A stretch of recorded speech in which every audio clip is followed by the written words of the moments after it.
সুপ্রিয় দর্শক শ্রোতা, আসসালামু আলাইকুম। বিএনপির তারুণ্যের অহংকার হিসাবে দাবি করা ভাবী প্রধানমন্ত্রী তারেক রহমান কি দেশে যাচ্ছেন, নাকি অনিশ্চয়তার দোলাচলে তিনি বিদেশী থেকে যাচ্ছেন? এই বিষয়টা নিয়ে সংক্ষেপে আজ আপনাদের সঙ্গে আলোচনা করছি। শেখ হাসিনা সরকারকে ভয়াবহ সন্ত্রাস জঙ্গি স্টাইলে উচ্ছেদ করার পরে বিএনপির সামনে আর কোনো প্রতিপক্ষ নাই, এমনভাবে বিএনপির নেতাকর্মীরা কথা বলছিলেন। পল্টনের জনসভায় বলা হচ্ছিল যে খুব শিগগিরই তারেক রহমান এখানে এসে বক্তব্য রাখবেন এবং তাকে ইন্ট্রোডিউস করা হতো বাংলাদেশের ভাবী প্রধানমন্ত্রী ভাবে। এরপরে দেখা গেল তারেক রহমান যাচ্ছেন না। বিভিন্ন টেলিভিশন টকশোতে আলোচনায় প্রশ্ন যখন উঠল, তখন বিএনপির নেতারা বললেন তার বিরুদ্ধে একাধিক মিথ্যা মামলা হয়েছে, সেই মামলায় সাজা হয়েছে, এই সাজা শেষ না হলে তিনি কিভাবে আসেন?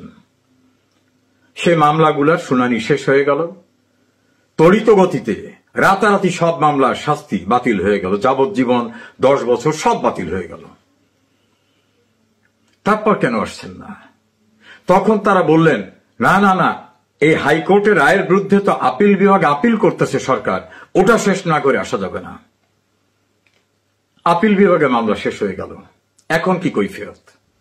তারপর বলা হলো পরিবারের কয়েকজন সদস্যদের বিরুদ্ধে সাজা আছে, সেই মামলায় কোন রকম সারেন্ডার ছাড়াই হাইকোর্ট সাজা বাতিল করে দিলেন বিস্ময়কর ভাবে। তারপর কি জবাব? নিরাপত্তার অভাব আছে, বুলেট প্রুফ গাড়ি কিনতে হবে, প্রাইভেট সিকিউরিটি দরকার।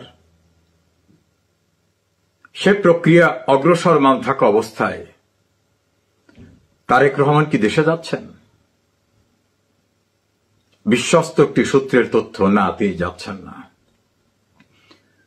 বিএনপির তরুণ যারা তারেক রহমানকে প্রধানমন্ত্রী দেখতে চান, তাদের স্বপ্ন ভঙ্গ হয়ে গেছে। যখনই বেগম খালেদা জিয়া নির্বাচনের জন্য নির্ধারিত আসন নিশ্চিত হয়ে গেছে, অর্থাৎ খালেদা জিয়া নির্বাচন করবেন, তখন প্রবীণরা বলছে না, ম্যাডাম থাকা অবস্থায় আমরা বিজয়ী হলে ম্যাডামকে আমরা প্রধানমন্ত্রী দেখতে চাই। এইখানেই শুরু হয়ে গেছে মনস্তাত্ত্বিক দ্বন্দ্ব, কে হবেন প্রধানমন্ত্রী যদি বিএনপি নির্বাচিত হয়, মেজরিটি পায়, যদি নির্বাচন হয়। ফিকে হয়ে আসতেছে স্বপ্ন।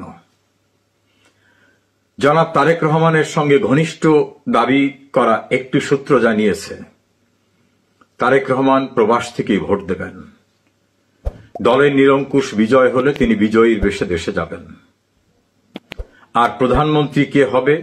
বেগম খালেদা জিয়া এখনো শারীরিকভাবে পুরো সুস্থ না, এটা তারেক রহমানই এর জন্য উপযুক্ত। তাদের ভাষায় আওয়ামী লীগ দেশটা ধ্বংস করে গেছে, এই দেশটাকে গড়তে হলে একজন ডাইনামিক ইয়াং লিডার দরকার, সেটা তারেক রহমান।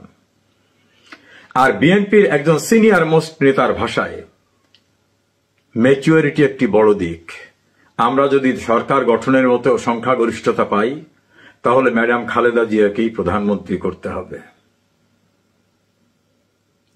উপসংহার, জনাব তারেক রহমান নির্বাচনে দেশে গিয়ে নির্বাচন ক্যাম্পিং এ নেতৃত্ব দিচ্ছেন না। তিনি প্রবাস থেকে ভোট দেওয়ার যে বিধান করা হবে, সেটা থেকেই তিনি ভোট দেবেন। রেজাল্টের উপর নির্ভর করবে তিনি দেশে যাবেন কি যাবেন না, বা কখন যাবেন সেটা। তারেক রহমানের আরো সংশয়, আদৌ কি 15 ফেব্রুয়ারি নির্বাচন হবে? তাদের কি ডক্টর ইউনূস লন্ডনে এসে বৈঠক করার পর যেমন একটি ফাঁদে ফেলেছিলেন, নির্বাচন নিয়ে কি তাদেরকে আর একটি ফাঁদে ফেলানো হবে? বিএনপি চতুর্দিকে এখন অন্ধকার দেখছেন। জামাত দাম্ভিকতার সঙ্গে বলছে বিএনপিকে দরকার নাই, তারাই সরকার গঠন করার জন্য উপযুক্ত।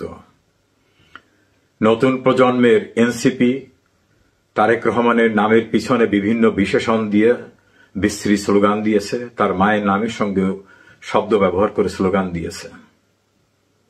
বন্ধু কারা? এই পরিস্থিতির ভিতরে দিশেহারা বিএনপির নেতৃত্ব কেউই জানে না কি হতে যাচ্ছে, কি হবে। একাধিক নেতার সঙ্গে কথা বলে জেনেছি তারা কেউ জানেন না তারেক রহমান কবে আসবে বা আদৌ আসবেন কিনা। হতাশ।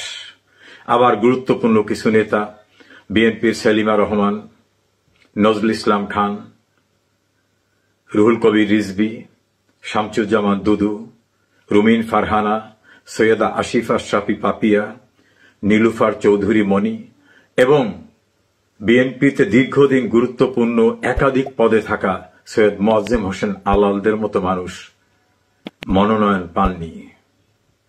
হতাশ। শেষ পর্যন্ত কি হতে যাচ্ছে?